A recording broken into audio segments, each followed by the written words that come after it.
Chapter 10. But who in this wild wood may credit give to either eye or ear?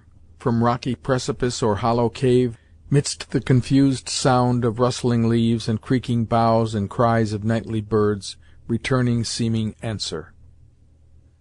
Joanna Behe, Rainer, A Tragedy, 2, lines 3 through 4, 6 through G. Fear, as much as calculation, had induced Hetty to cease paddling, when she found that her pursuers did not know in which direction to proceed. She remained stationary until the Ark had pulled in near the encampment, as has been related in the preceding chapter, when she resumed the paddle and with cautious strokes made the best of her way towards the western shore. In order to avoid her pursuers, however, who she rightly suspected would soon be rowing along that shore themselves, the head of the canoe was pointed so far north as to bring her to land on a point that thrust itself into the lake, at the distance of near a league from the outlet. Nor was this altogether the result of a desire to escape, for, feeble-minded as she was, Hetty Hutter had a good deal of that instinctive caution which so often keeps those whom God has thus visited from harm. She was perfectly aware of the importance of keeping the canoes from falling into the hands of the Iroquois, and long familiarity with the lake had suggested one of the simplest expedients by which this great object could be rendered compatible with her own purpose. The point in question was the first projection that offered on that side of the lake, where a canoe, if set adrift with a southerly air, would float clear of the land, and where it would be no great violation of probabilities to suppose it might even hit the castle, the latter lying above it, almost in a direct line with the wind. Such, then, was Hetty's intention, and she landed on the extremity of the gravelly point, beneath an overhanging oak, with the express intention of shoving the canoe off from the shore, in order that it might drift up towards her father's insulated abode. She knew, too, from the logs that occasionally floated about the lake, that did it miss the castle and its appendages, the wind would be likely to change before the canoe could reach the northern extremity of the lake, and that Deerslayer might have an opportunity of regaining it in the morning, when no doubt he would be earnestly sweeping the surface of the water, and the whole of its wooded shores, with glass. In all this, too, Hetty was less governed by any chain of reasoning than by her habits, the latter often supplying the place of mind, in human beings, as they perform the same for animals of the inferior classes. The girl was quite an hour finding her way to the point, the distance and the obscurity equally detaining her, but she was no sooner on the gravelly beach than she prepared to set the canoe adrift, in the manner mentioned. While in the act of pushing it from her, she heard low voices that seemed to come among the trees behind her. Startled at this unexpected danger, Hetty was on the point of springing into the canoe in order to seek safety in flight, when she thought she recognized the tones of Judith's melodious voice. Bending forward so as to catch the sounds more directly, they evidently came from the water, and then she understood that the Ark was approaching from the south, and so close in with the western shore, as necessarily to cause it to pass the point within 20 yards of the spot where she stood. Here, then, was all she could desire. The canoe was shoved off into the lake, leaving its late occupant alone on the narrow strand. When this act of self-devotion was performed, Hetty did not retire. The foliage of the overhanging trees and bushes would have almost concealed her person, had there been light, but in that obscurity it was utterly impossible to discover any object thus shaded, at the distance of a few feet. Flight, too, was perfectly easy, as 20 steps would effectually bury her in the forest. She remained, therefore, watching with intense anxiety the result of her expedient, intending to call the attention of the others to the canoe with her voice, should they appear to pass without observing it. The Ark approached under its sail, again Deerslayer standing in its bow, with Judith near him, and the Delaware at the helm. It would seem that in the bay below it had got too close to the shore, in the lingering hope of intercepting Hetty, for, as it came nearer, the latter distinctly heard the directions that the young man forward gave to his companion aft, in order to clear the point. "Lay her head more off the shore, Delaware," said Deerslayer, for the third time, speaking in English that his fair companion might understand his words. "Lay her head well off shore. We have got embayed here, and needs keep the mast clear of the trees. Judith, there's a canoe!" The last words were uttered with great earnestness, and Deerslayer's hand was on his rifle ere they were fairly out of his mouth. But the truth flashed on the mind of the quick-witted girl, and she instantly told her companion that the boat must be that in which her sister had fled. "Keep the scow straight, Delaware. Steer as straight as your bullet flies when sent ag'in a buck. There, I have it." The canoe was seized, and immediately secured again to the side of the ark. At the next moment the sail was lowered, and the motion of the ark arrested by means of the oars. "Hetty!" called out Judith, concern, even affection, betraying itself in her tones. "Are you within hearing, sister? For God's sake, answer, and let me hear the sound of your voice again. Hetty! Dear Hetty!" "I'm here, Judith, here on the shore, where it will be useless to follow me, as I will hide in the woods." "Oh, Hetty, what is it you do? Remember 'tis drawing near midnight, and that the woods are filled with savages and wild beasts." "Neither will harm a poor half-witted girl, Judith. God is as much with me here as he would be in the ark or in the hut. I am going to help my father, and poor Hurry Harry, who will be tortured and slain unless some one cares for them." "We all care for them, and intend to-morrow to send them a flag of truce, to buy their ransom. Come back then, sister.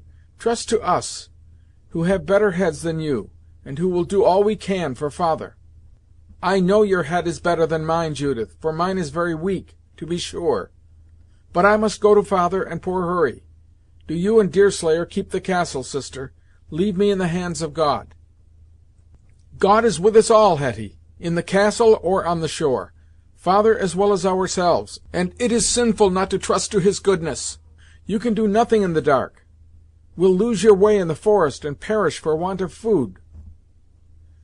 "God will not let that happen to a poor child that goes to serve her father, sister. I must try and find the savages."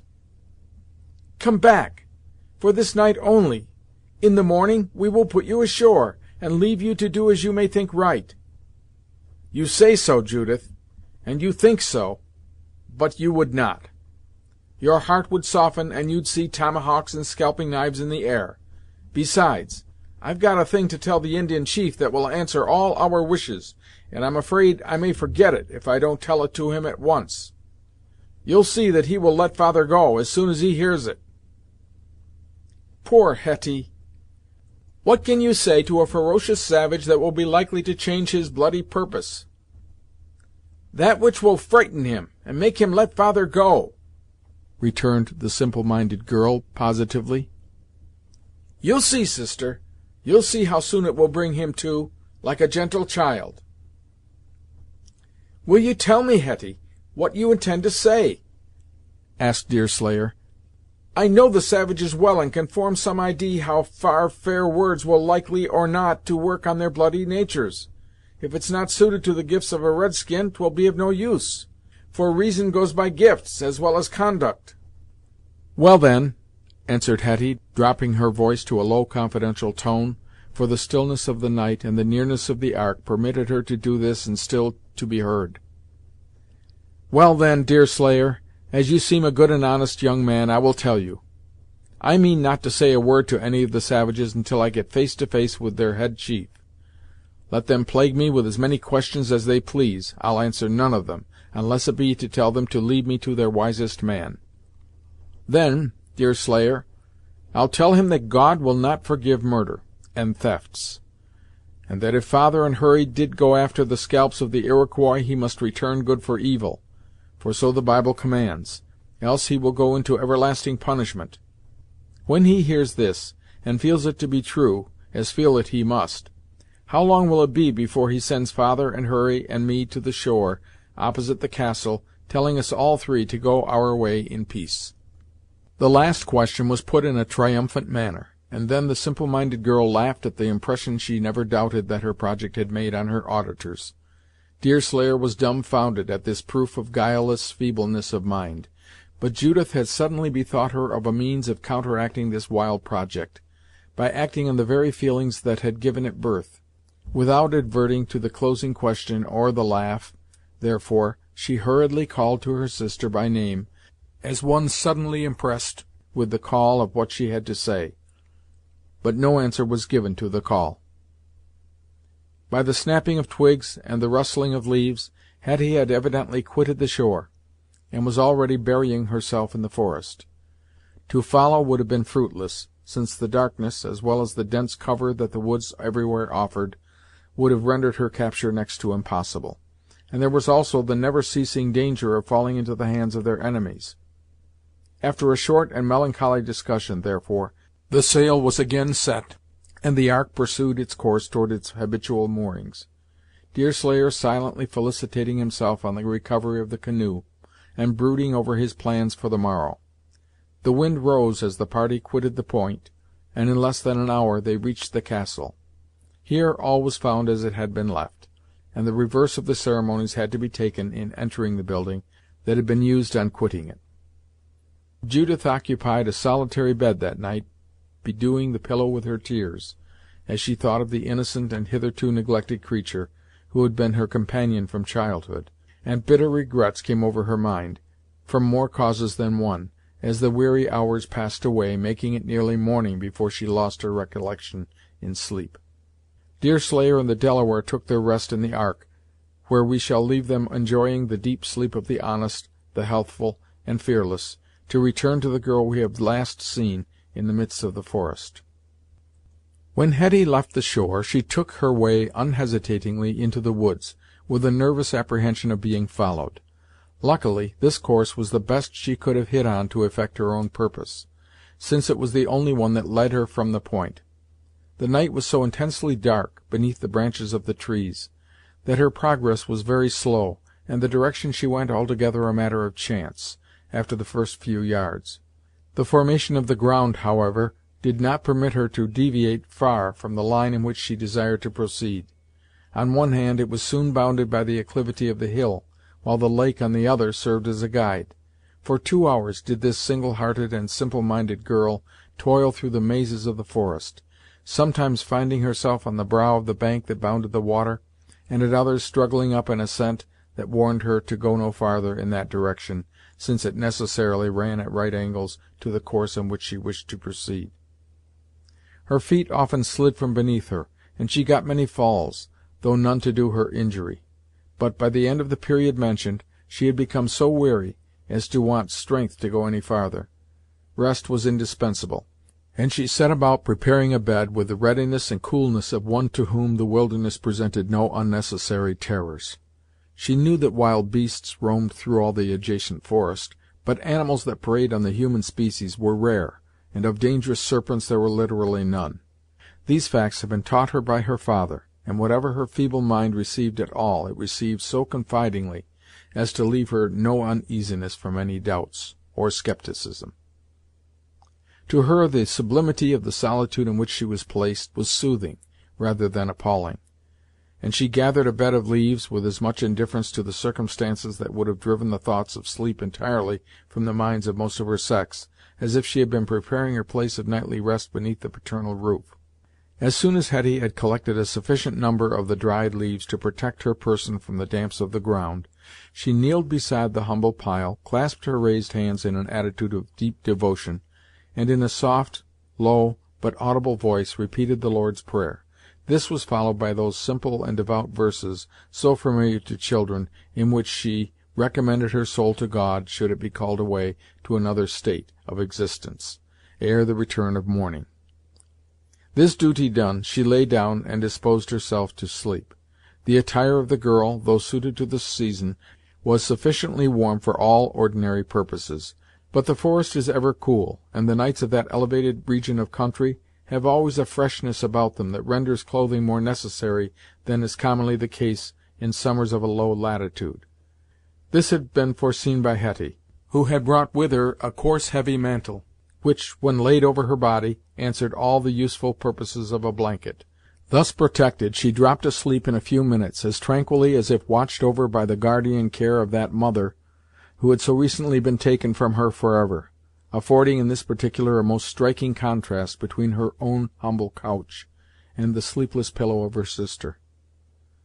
Hour passed after hour, in a tranquillity as undisturbed and a rest as sweet as if angels, expressly commissioned for that object, watched around the bed of Hetty Hutter. Not once did her soft eyes open until the gray of the dawn came struggling through the tops of the trees, falling on their lids, and united to the freshness of a summer's morning, given the usual summons to awake. Ordinarily, Hetty was up ere the rays of the sun tipped the summits of the mountains, but on this occasion her fatigue had been so great, and her rest was so profound, that the customary warnings failed of their effect. The girl murmured in her sleep, threw an arm forward, smiled as gently as an infant in its cradle, but still slumbered. In making this unconscious gesture, her hand fell on some object that was warm, and in the half unconscious state in which she lay, she connected the circumstance with her habits. At the next moment, a rude attack was made on her side, as if a rooting animal were thrusting its snout beneath, with a desire to force her position, and then, uttering the name of Judith, she awoke. As the startled girl arose to a sitting attitude, she perceived that some dark object sprang from her, scattering the leaves and snapping the fallen twigs in its haste. Opening her eyes, and recovering from the first confusion and astonishment of her situation, Hetty perceived a cub of the common American brown bear, balancing itself on its hinder legs, and still looking towards her, as if doubtful whether it would be safe to trust itself near her person again.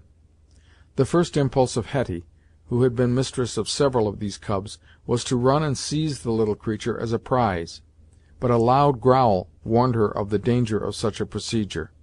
Recoiling a few steps, the girl looked hurriedly round, and perceived the dam, watching her movements with fiery eyes at no great distance. A hollow tree, that once had been the home of bees, having recently fallen, the mother with 2 more cubs was feasting on the dainty food that this accident had placed within her reach, while the first kept a jealous eye on the situation of its truant and reckless young. It would exceed all the means of human knowledge to presume to analyze the influences that govern the acts of the lower animals. On this occasion, the dam, though proverbially fierce when its young is thought to be in danger, manifested no intention to attack the girl. It quitted the honey, and advanced to a place within 20 feet of her, where it raised itself on its hind legs and balanced its body in a sort of angry, growling discontent, but approached no nearer. Happily, Hetty did not fly. On the contrary, though not without terror, she knelt with her face towards the animal, and with clasped hands and uplifted eyes repeated the prayer of the previous night. This act of devotion was not the result of alarm, but it was a duty she never neglected to perform ere she slept, and when the return of consciousness awoke her to the business of the day. As the girl arose from her knees, the bear dropped on its feet again, and collecting its cubs around her, permitted them to draw their natural sustenance. Hetty was delighted with this proof of tenderness in an animal that has but a very different reputation for the gentler feelings, and as a cub would quit his mother to frisk and leap about in wantonness, she felt a strong desire again to catch it up in her arms, and play with it. But admonished by the growl, she had self-command sufficient not to put this dangerous project in execution, and recollecting her errand among the hills, she tore herself away from the group, and proceeded on her course along the margin of the lake, of which she now caught glimpses again through the trees. To her surprise, though not to her alarm, the family of bears arose and followed her steps, keeping a short distance behind her, apparently watching every movement, as if they had a near interest in all she did. In this manner, escorted by the dam and cubs, the girl proceeded nearly a mile, thrice the distance she had been able to achieve in the darkness, during the same period of time. She then reached a brook that had dug a channel for itself into the earth, and went brawling into the lake between steep and high banks, covered with trees. Here Hetty performed her ablutions. Then, drinking of the pure mountain water, she went her way, refreshed and lighter of heart, still attended by her singular companions. Her course now lay along a broad and nearly level terrace, which stretched from the top of the bank that bounded the water to a low acclivity that rose to a second and irregular platform above. This was at a part of the valley where the mountains ran obliquely, forming the commencement of a plain that spread between the hills, southward of the sheet of water. Hetty knew, by this circumstance, that she was getting near to the encampment, and had she not, the bears would have given her warning of the vicinity of human beings. Snuffing the air, The dam refused to follow any further, though the girl looked back and invited her to come by childish signs, and even by direct appeals made in her own sweet voice. It was while making her way slowly through some bushes, in this manner, with averted face, and eyes riveted on the immovable animals, that the girl suddenly found her steps arrested by a human hand, that was laid lightly on her shoulder. "Where go?" said a soft female voice, speaking hurriedly, and in concern. "Indian, red man savage, wicked warrior, that-a-way." This unexpected salutation alarmed the girl no more than the presence of the fierce inhabitants of the woods. It took her a little by surprise, it is true, but she was in a measure prepared for some such meeting, and the creature who stopped her was as little likely to excite terror as any who ever appeared in the guise of an Indian. It was a girl, not much older than herself, whose smile was sunny as Judith's in her brightest moments, whose voice was melody itself, and whose accents and manner had all the rebuked gentleness that characterizes the sex among a people who habitually treat their women as the attendants and servitors of the warriors.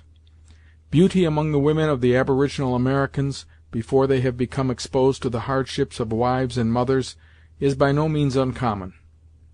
In this particular, the original owners of the country were not unlike their more civilized successors, nature appearing to have bestowed that delicacy of mien and outline that forms so great a charm in the youthful female, but of which they are so early deprived; and that, too, as much by the habits of domestic life as from any other cause.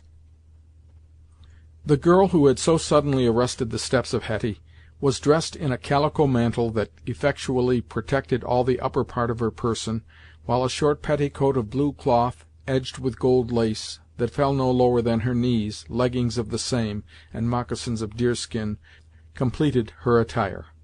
Her hair fell in long dark braids down her shoulders and back, and was parted above a low smooth forehead, in a way to soften the expression of eyes that were full of archness and natural feeling. Her face was oval, with delicate features, the teeth were even and white, while the mouth expressed a melancholy tenderness, as if it wore this peculiar meaning in intuitive perception of the fate of a being who was doomed from birth to endure a woman's sufferings, relieved by a woman's affections. Her voice, as has been already intimated, was soft as the sighing of the night air, a characteristic of the females of her race, but which was so conspicuous in herself as to have produced for her the name of Wah-ta-Wah, which rendered into English means Hist-oh-Hist. In a word, this was the betrothed of Chingachgook, who, having succeeded in lulling their suspicions, was permitted to wander around the encampment of her captors. This indulgence was in accordance with the general policy of the red man, who well knew, moreover, that her trail could have been easily followed in the event of flight. It will also be remembered that the Iroquois, or Hurons, as would be better to call them, were entirely ignorant of the proximity of her lover, a fact, indeed, that she did not know herself. It is not easy to say which manifested the most self-possession at this unexpected meeting, the pale-face or the red girl. But, though a little surprised, Wah-ta-Wah was the most willing to speak, and far the readier in foreseeing consequences, as well as in devising means to avert them. Her father, during her childhood, had been much employed as a warrior by the authorities of the colony, and dwelling for several years near the forts, she had caught a knowledge of the English tongue, which she spoke in the usual abbreviated manner of an Indian, but fluently, and without any of the ordinary reluctance of her people. "Where go?" repeated Wah-ta-Wah, returning the smile of Hetty in her own gentle, winning manner. "Wicked warrior that-a-way, good warrior far off." "What's your name?" asked Hetty, with the simplicity of a child. "Wah-ta-Wah. I know Mingo. Good Delaware, Yengeese friend. Mingo cruel, and love scalp, for blood. Delaware love him for honor. Come here, where no eyes." Wah-ta-Wah now led her companion towards the lake, descending the bank so as to place its overhanging trees and bushes between them and any probable observers. Nor did she stop until they were both seated, side by side, on a fallen log, one end of which actually lay buried in the water. "Why you come for?" the young Indian eagerly inquired. "Where you come for?" Hetty told her tale in her own simple and truth-loving manner.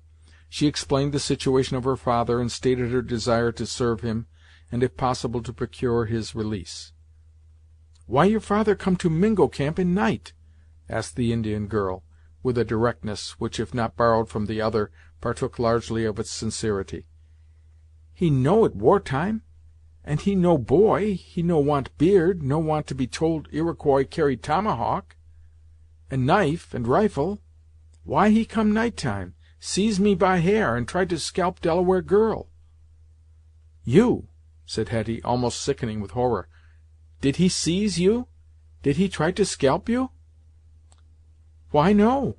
Delaware scalp sell for much as Mingo scalp. Governor no tell difference. Wicked ting for pale face to scalp. No his gifts, as the good Deerslayer always tell me."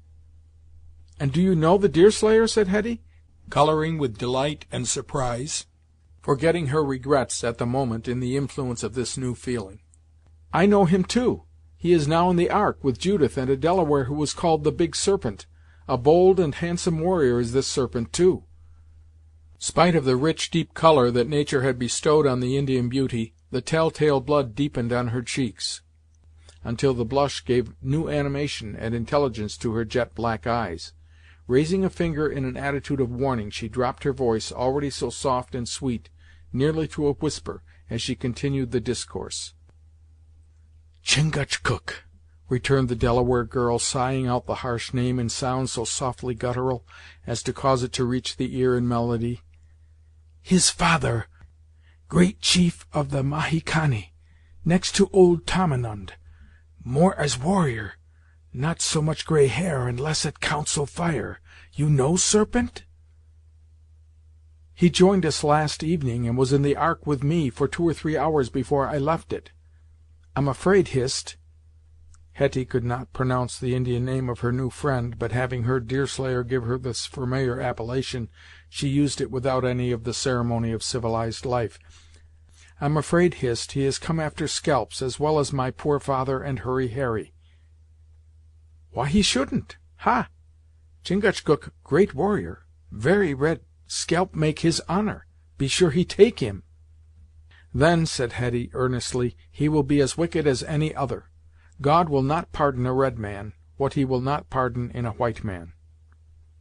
"No true," returned the Delaware girl, with a warmth that nearly amounted to passion. "No true. I tell you, the Manitou smile and pleased when he see young warrior come back from the war path, with 2, 10, 100 scalp on a pole.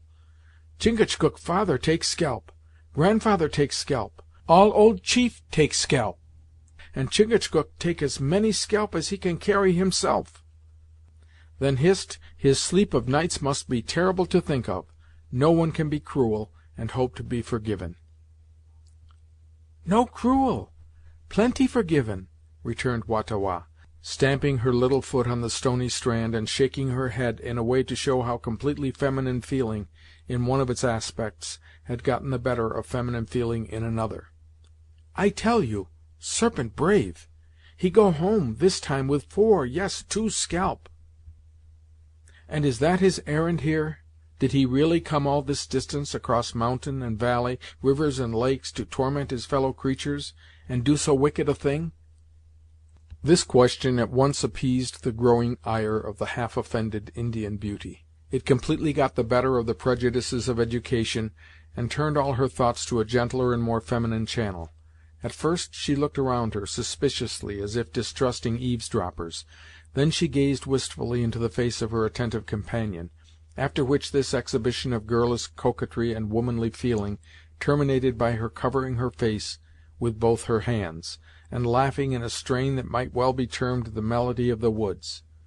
Dread of discovery, however, soon put a stop to this naive exhibition of feeling, and removing her hands, this creature of impulses gazed again wistfully into the face of her companion, as if inquiring how far she might trust a stranger with her secret. Although Hetty had no claims to her sister's extraordinary beauty, many thought her countenance the most winning of the two. It expressed all the undisguised sincerity of her character, and it was totally free from any of the unpleasant physical accompaniments that so frequently attend mental imbecility. It is true that one accustomed to closer observations than common might have detected the proofs of her feebleness of intellect in the language of her sometimes vacant eyes, but they were signs that attracted sympathy by their total want of guile, rather than by any other feeling. The effect on Hist, to use the English and more familiar translation of the name, was favorable, and yielding to an impulse of tenderness, she threw her arms around Hetty, and embraced her with an outpouring emotion so natural that it was only equalled by its warmth. "You good," whispered the young Indian. "You good. I know. It's so long since Wah-ta-Wah have a friend, a sister, anybody to speak her heart to. You Hist friend. Don't I say trut?" "I never had a friend," answered Hetty, returning the warm embrace with unfeigned earnestness. "I've a sister, but no friend. Judith loves me, and I love Judith, but that's natural, and as we are taught in the Bible.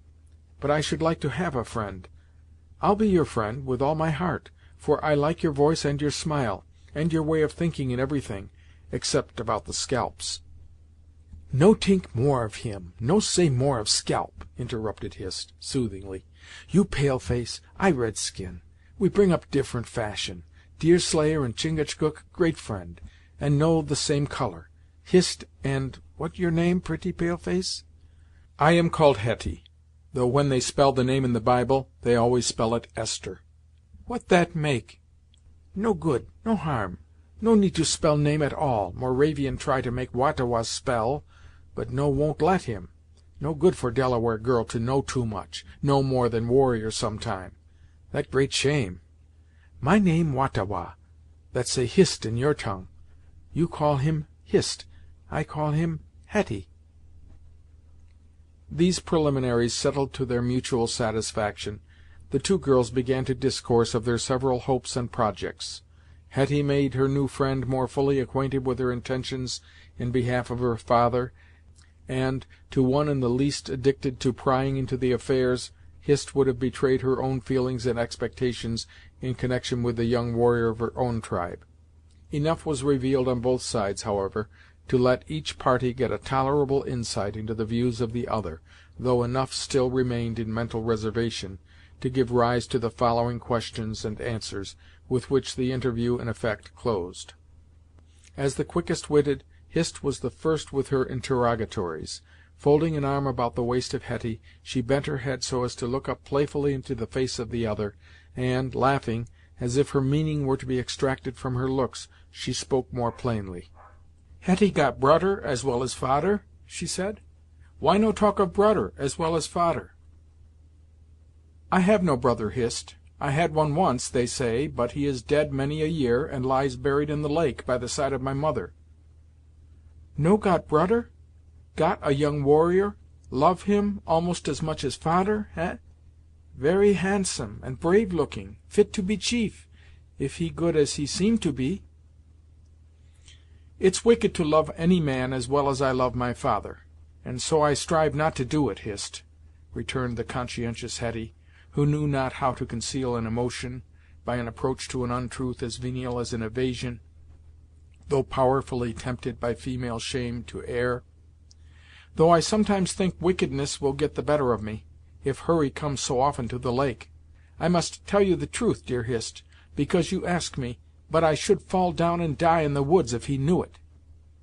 "Why he no ask you himself? Brave looking, why not bold speaking? Young warrior ought to ask young girl, no make young girl speak first. Mingo girls too shame for that." This was said indignantly, and with the generous warmth a young female of spirit would be apt to feel at what she deemed an invasion of her sex's most valued privilege. It had little influence on the simple-minded, but also just-minded, Hetty, who, though inherently feminine in all her impulses, was much more alive to the workings of her own heart than to any of the usages with which convention has protected the sensitiveness of her sex. "Ask me what?" the startled girl demanded, with a suddenness that proved how completely her fears had been aroused. Ask me if I like him as well as I do my own father? Oh, I hope he will never put such a question to me, for I should have to answer, and that would kill me." "No, no, no kill. Quite, almost," returned the other, laughing in spite of herself. "Make blush come. Make shame come, too. But he no stay great while, then feel happier than ever. Young warrior must tell young girl he want to make wife, else never can live in his wigwam." "Hurry don't want to marry me. Nobody will ever want to marry me, Hist." "How can you know? P'raps everybody want to marry you, and by tongue say what heart feel. Why nobody want to marry you?" "I am not full-witted, they say. Father often tells me this, and so does Judith, sometimes, when she is vexed.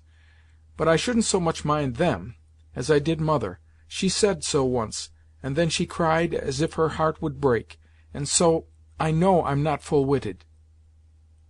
Hist gazed at the gentle, simple girl for quite a minute without speaking, and then the truth appeared to flash all at once on the mind of the young Indian maid.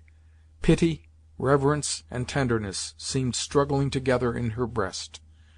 And then, rising suddenly, she indicated a wish to her companion that she would accompany her to the camp, which was situated at no great distance. This unexpected change, from the precautions that Hist had previously manifested a desire to use, in order to prevent being seen, to an open exposure of the person of her friend, arose from the perfect conviction that no Indian would harm a being whom the Great Spirit had disarmed, by depriving it of its strongest defense, reason. In this respect, nearly all unsophisticated nations resemble each other, appearing to offer spontaneously, by a feeling creditable to human nature, that protection by their own forbearance, which has been withheld by the inscrutable wisdom of Providence. Wah-ta-Wah, indeed, knew that in many tribes the mentally imbecile and the mad were held in a species of religious reverence, receiving from these untutored inhabitants of the forest respect and honors, instead of the contumely and neglect that it is their fortune to meet with among the more pretending and sophisticated. Hetty accompanied her new friend without apprehension or reluctance. It was her wish to reach the camp, and, sustained by her motives, she felt no more concern for the consequences than did her companion herself, now the latter was apprised of the character of the protection that the pale-face maiden carried with her. Still, as they proceeded slowly along a shore that was tangled with overhanging bushes, Hetty continued the discourse, assuming the office of interrogating which the other had instantly dropped, as soon as she ascertained the character of the mind to which her questions had been addressed. "But you are not half-witted," said Hetty, "and there's no reason why the Serpent should not marry you." "Hist prisoner, and Mingo got big ear. No speak of Chingachgook when they by. Promise Hist that, good Hetty." "I know," returned Hetty, half whispering, in her eagerness to let the other see she understood the necessity of caution. "I know Deerslayer and the Serpent mean to get you away from the Iroquois, and you wish me not to tell the secret." "How you know?" said Hist, hastily, vexed at the moment that the other was not even more feeble-minded than was actually the case. "How you know? Better not talk of any but fader and Hurry. Mingo understand dat. He no understand t'udder. Promise you no talk about what you no understand." "But I do understand this, Hist, and so I must talk about it. Deerslayer as good as told father all about it, in my presence, and as nobody told me not to listen, I overheard it all, as I did Hurry and father's discourse about the scalps." "Very bad for pale-faces to talk about scalps, and very bad for young woman to hear. Now you love Hist, I know, Hetty, and so, among Injins, when love hardest, never talk most." "That's not the way among white people, who talk most about them they love best. I suppose it's because I'm only half-witted that I don't see the reason why it should be so different among red people." "That what Deerslayer call gift. One gift to talk, t'udder gift to hold tongue. Hold tongue your gift among Mingos. If Sarpent want to see Hist, so Hetty want to see Hurry. Good girl never tell secret of friend." Hetty understood this appeal, and she promised the Delaware girl not to make any allusion to the presence of Chingachgook, or to the motive of his visit to the lake.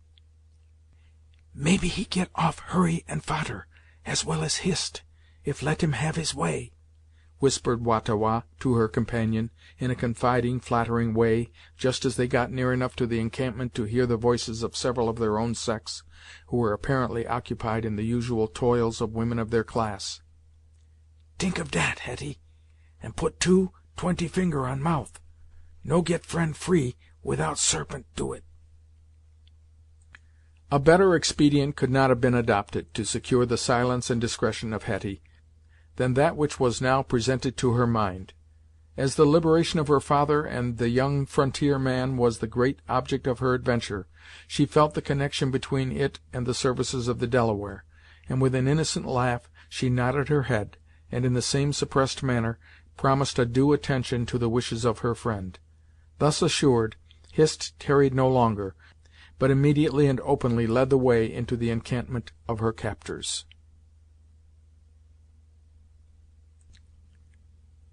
Chapter 10.